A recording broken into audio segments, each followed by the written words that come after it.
राम राम सभी को। My self नवीन कुमार। और एक कंपनी है जो कि स्टॉक मार्केट से पैसे उठाने का ट्राई कर रही है। कंपनी का नाम है इंटर आर्क बिल्डिंग्स प्रोडक्ट्स। अब ये कंपनी क्या काम करती है और कितने पैसे उठाना चाह रही है, इस वीडियो के अंदर में बात करने वाले हैं। और कंपनी के पॉजिटिव्स एंड नेगेटिव्स की भी चर्चा करने की कोशिश यहाँ पर करेंगे। अब यहाँ पे कंपनी की बेसिक डिटेल्स देखते हैं आईपीओ की। तो यहाँ पे 19 अगस्त से 21 अगस्त के बीच में कंपनी का आईपीओ खुलने वाला है, जिसमें हम इसमें अप्लाई कर पाएंगे। 900 का कंपनी ने कट ऑफ प्राइस सेट किया है। इसका मतलब 900 के प्राइस पर हम लोग यूजुअली पैसे लगाएंगे इस भाव के ऊपर में। कंपनी जो यहाँ पे लगभग 600 करोड़ रुपए मार्केट से उठाना चाह रही है, जिसमें से 200 करोड़ ही कंपनी के पास में जाने वाले हैं। बाकी पैसे जो हैं 400 करोड़ के आसपास में, इतने रुपए के वर्थ ऑफ शेयर्स कंपनी के जो प्रमोटर इन्वेस्टर्स वो जो लोग हैं वो यहाँ पर शेयर्स बेच रहे हैं। सो अच्छा खासा स्टेक जो जो है वो कंपनी के जो लोग हैं वो बेच रहे हैं यहाँ पर। कंपनी की जो वैल्यू पूरी लगाई जा रही है वो लगभग 1500 करोड़ के आसपास में लगाई जा रही है, जिसका भी अगर 400 करोड़ रुपए यहाँ पे वर्थ ऑफ शेयर्स बेच रहे हैं तो ये काफ़ी एक नेगेटिव पॉइंट बन जाता है कंपनी के लिए। नेक्स्ट अगर आप देख लेते हैं कि कंपनी करती क्या है। सो कंपनी टर्न की प्रोजेक्ट्स पर बनाती है। टर्न की प्रोजेक्ट्स होते हैं जिनके अंदर में इंक्लूडेड होता है, सब कुछ चीज़ें इंक्लूडेड रहती हैं। तो जैसे कि company pre engineered steel constructions के ऊपर में ध्यान देती है। प्री इंजीनियर्ड स्टील कंस्ट्रक्शंस कौन से होते हैं, आपने यहाँ पे आपको दिखाई देता हूँ प्री इंजीनियर्स स्टील बिल्डिंग्स। तो इस टाइप के स्ट्रक्चर्स कंपनी बनाती है। ये आपने देखे होंगे अपने आसपास में, जब कोई फैक्ट्री बनती है तो उसके इस टाइप से ये स्टील के प्रोडक्ट्स बनते हैं। तो ये स्ट्रक्चर्स कंपनी बनाती है। जैसे किसी को फैक्ट्री खुलवानी है, वेयर हाउस खुलवाना है या फिर कुछ और बनवाना है, तो ये सारे के सारे कंपनी मैन्युफैक्चर करती है। अब इसी के अंदर में जो माल लगता है वो भी कंपनी प्रोवाइड करती है। नेक्स्ट अब देख लेते हैं कि कंपनी ये पैसे लेके क्यों उठाना क्यों चाह रही है स्टॉक मार्केट से। तो लगभग 200 करोड़ रुपए उठा रही है, बाकी तो प्रमोटर डायरेक्ट इन्वेस्टर लोग वही बेच रहे हैं शेयर्स। तो वो 200 करोड़ रुपए भी कहाँ कंपनी खर्च करना चाहती है, तो यहाँ पे बोल रही है कि नई मैन्युफैक्चरिंग यूनिट इनको बनानी है। पीईवी मैन्युफैक्चरिंग यूनिट नहीं बनानी है, तो वो भी आंध्र प्रदेश के अंदर में। नेक्स्ट अगर देखते हैं कि कंपनी कैपिटल एक्सपेंडिचर भी करना चाहती है। जो इनका एक ऑलरेडी मैन्युफैक्चरिंग फैसिलिटी है उसको उसके अंदर में इनको थोड़ा सा और फाइनेंसिंग करनी है, उसको और बड़ा करना है।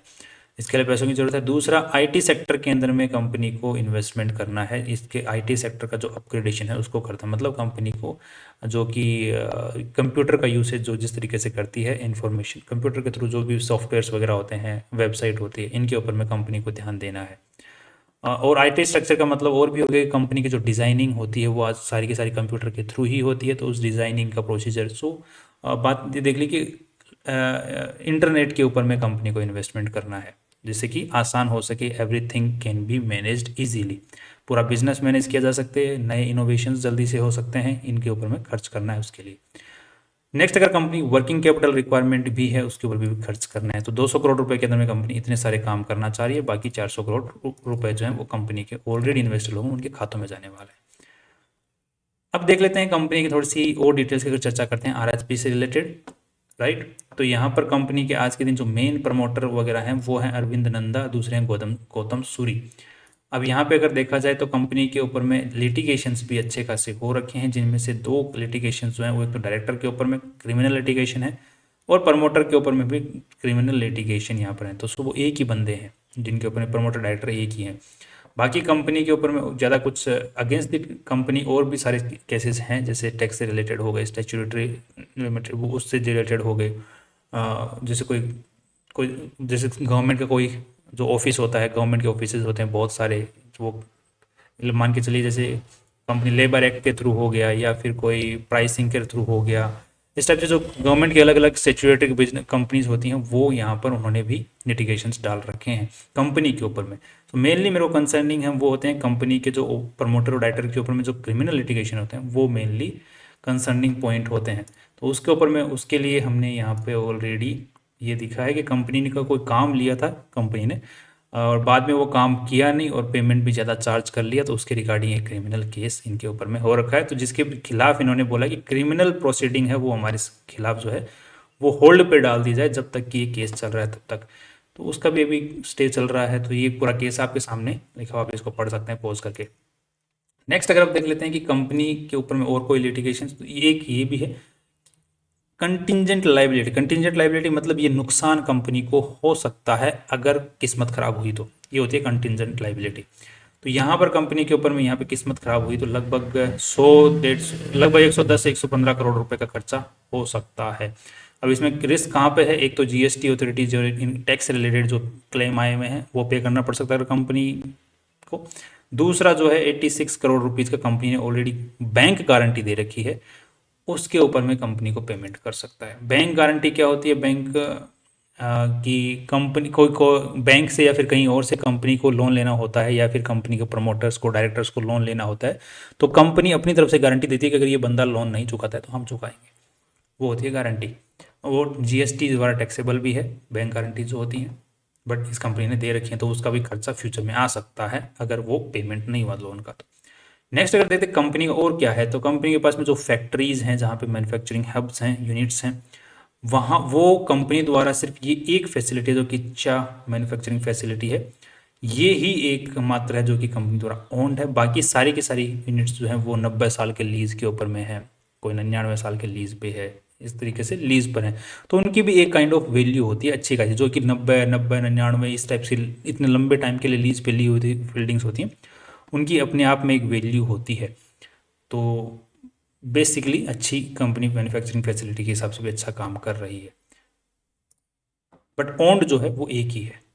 नेक्स्ट अगर कंपनी का ऑर्डर बुक की साइज देखते हैं तो वो 1153 करोड़ रुपए के आसपास में ऑर्डर बुक की साइज है। तो कितने पैसे जो हैं इस ऑर्डर बुक से कंपनी कमा सकती है उसकी बात करते हैं, तो एज लेटेस्ट डेटा के अकॉर्डिंग यहाँ पे कंपनी का रेवेन्यू 1306 करोड़ रुपए था, उसमें से कंपनी ने 86 करोड़ रुपए कमाए। तो यहाँ पे तो लगभग 6% या 7% के आसपास में कंपनी नेट प्रॉफिट निकाल पा रही जितना भी रेवेन्यू कर रही है। तो यहाँ पे 1100 करोड़ रुपए से कम लगभग 70 करोड़ रुपए के आसपास में निकाल सकती है, जो कि ऑर्डर बुक कंपनी के पास में पड़ी हुई है। तो ऑर्डर बुक कुछ खास नहीं है यहाँ पर, अगर हम लोगों को लगता है तो ऑर्डर बुक कोई बड़ी ऑर्डर बुक यहाँ पे नहीं देखने को मिल रही है। अब फ्यूचर में कंपनी के पास स्टॉक मार्केट में आ जाती है तो रेपुटेशन की कंपनी की और बन जाएगी, उसके बाद में और ऑर्डर बुक आ सकती है कंपनी के पास में। That is gonna be a positive step towards for the company.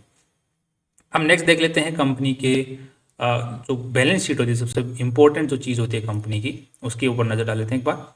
एक बैलेंस शीट में कहीं कोई दिक्कत तो नहीं आ रही है। तो यहाँ पे कंपनी के जो पैसे हैं वो आए हुए कहाँ से हैं, तो मैक्सिमम जो पैसे आए हुए हैं कंपनी में इन्वेस्टेड है वो कंपनी के जो इन्वेस्टर लोग हैं उन्हीं का पैसा है, ठीक है। बाकी जो बोरोइंग से पैसा आ रखा है वो ज़्यादा कुछ खास नहीं आ रखा। कॉन्ट्रैक्ट से पैसा आ रखा है कि कॉन्ट्रैक्ट पे ऑलरेडी लिया हुआ है, कॉन्ट्रैक्ट लाइबिलिटी जो पैसा लिया हुआ है उसको काम करना बाकी है। बाकी लोन के ऊपर में कुछ खास यहाँ पर पैसे नहीं ले रखे हैं कंपनी ने, जिसके खिलाफ में कंपनी को इंटरेस्ट पे करना पड़े।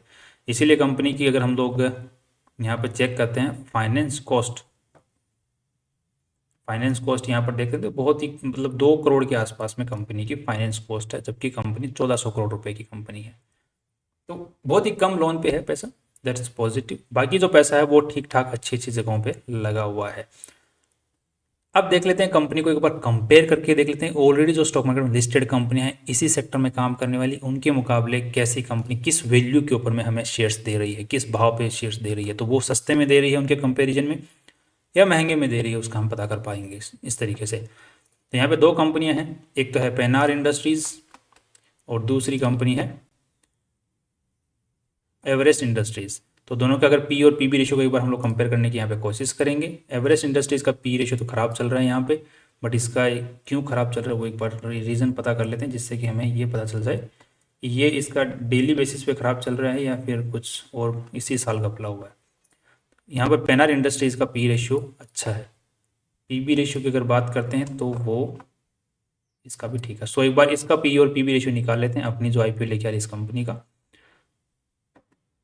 तो कंपनी का जो प्रॉफिट आफ्टर टैक्स जो अभी रिसेंट के हिसाब से है 2024 के हिसाब से वो 86 करोड़ रुपीज़ है, और उसको हम लोग 1500 के हिसाब से देख लेते हैं। 1500 डिवाइडेड बाय 86, तो यहाँ पे 17 का पी रेशियो निकल के आता है, जो कि कंपेरेटिवली दोनों ही कंपनी के मुकाबले अच्छा है। दैट मीन्स कि ऊपर जा सकता है कंपनी का स्टॉक पी रेशियो के हिसाब से। पीबी रेशियो की अगर बात करते हैं यहाँ पे तो कंपनी का नेटवर्थ 262 करोड़ रुपीज़ है, 200 करोड़ रुपए और आ जाएंगे तो ये 460 करोड़ के आसपास में हो जाएंगे। खर्चा वर्चा भी निकाल लेते हैं, 450 करोड़ मान लेते हैं खर्चा वर्चा सब कुछ निकालने के बाद में आईपीओ लेके आने का। तो 450 करोड़ को यहाँ पे 918, तो यहाँ पे 3.2 के आसपास का पीबी रेशियो निकल के आ रहा है, जो कि अगर सो डिवाइडेड बाय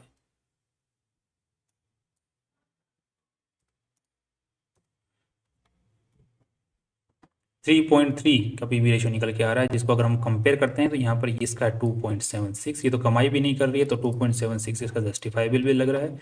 इसका है 3 के आसपास का 2.82। सो बेसिकली देखा जाए तो कंपनी ने अपनी पी रेशियो के हिसाब से वैल्यू कम लगाई है, बट पीबी रेशियो के हिसाब से वैल्यू ज़्यादा लगा दी, तो यहाँ पे कंपनी का जो स्टॉक है वो वहीं पर रह सकता है। मतलब वैल्यू जो है मार्केट में लिस्टेड कंपनियों के मुकाबले अच्छी वैल्यू जगह पे ही लगाई है।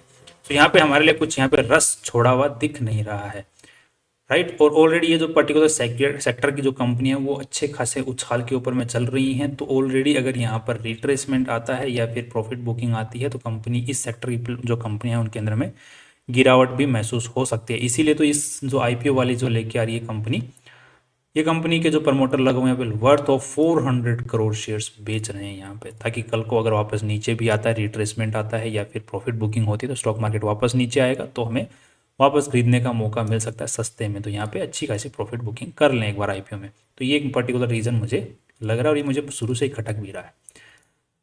तो ये था पूरा एनालिसिस। अब आपको आईपीओ के अंदर में शॉर्ट टर्म के अंदर में क्या मिल सकता है गेन, तो आई डोंट थिंक कि ज़्यादा गेन आपको मिलने की उम्मीद है यहाँ पे। फिर भी जीएमपी एक बार अगर बहुत ही अच्छा पॉजिटिव रहता है तो लिस्टिंग गेन्स के हिसाब से आपको थोड़ा सा पॉजिटिव मिल सकता है। तो लिस्टिंग गेन्स के हिसाब से अगर आपको जीएमपी अच्छा खासा ऊपर मिलता है, मान लीजिए 30%, तो लिस्टिंग गेन के लिए एक बार अप्लाई करना ठीक रहेगा। बाकी थोड़ा सा होल्ड करके बैठना ज़्यादा बेटर ऑप्शन रहेगा, क्योंकि पूरा सेक्टर ही आसमानों में उड़ रहा है। थोड़ा नीचे आ जाए तो फिर लॉन्ग टर्म के हिसाब से बाइंग की जा सकती है। बाकी कंपनी अच्छी है, लॉन्ग टर्म के हिसाब से भी अच्छी है, प्रोजेक्ट्स अच्छे कर रही है, टाइम वाइज ऊपर ही चढ़ती जा रही है, प्रॉफिट्स भी ठीक हैं, फ्यूचर में बने रहने के ही सेक्टर बने हुए हैं इस कंपनी के। क्योंकि ये जो स्ट्रक्चर जो कंपनी जिस सेक्टर में काम करती है वो फ्यूचर में इंडस्ट्रियलाइजेशन जैसे जैसे और बढ़ेगा, फैलेगा, गाँव गाँव पहुँचेगा, तो इसके जो और बढ़ने के ही चांसेस हैं। क्योंकि इंडिया जो है मैन्युफैक्चरिंग हब, इंडस्ट्रियलाइजेशन उसकी तरफ में मूव कर रहा है, बिकॉज इंफ्रास्ट्रक्चर इंप्रूव हो रहा है इंडिया का। उसको मायने में ध्यान में रखते हुए फ्यूचर जो कंपनी का वो अच्छा नज़र आ रहा है। That's all. अभी शॉर्ट टर्म के हिसाब से ठीक है, बाकी लॉन्ग टर्म के हिसाब से भी ठीक है, बट एक बार थोड़ा सा प्राइसिंग को ज़्यादा पैसे ना लगाएं। बाकी जो भी आपको फाइनल डिसीजन लेना है उसके लिए और रिसर्च करके अपने फाइनेंशियल एडवाइजर को पूछ के ही डिसीजन लें। That's all. कल फिर मिलते हैं नई इंपॉर्टेंट वीडियो के साथ में। सी यू टुमारो।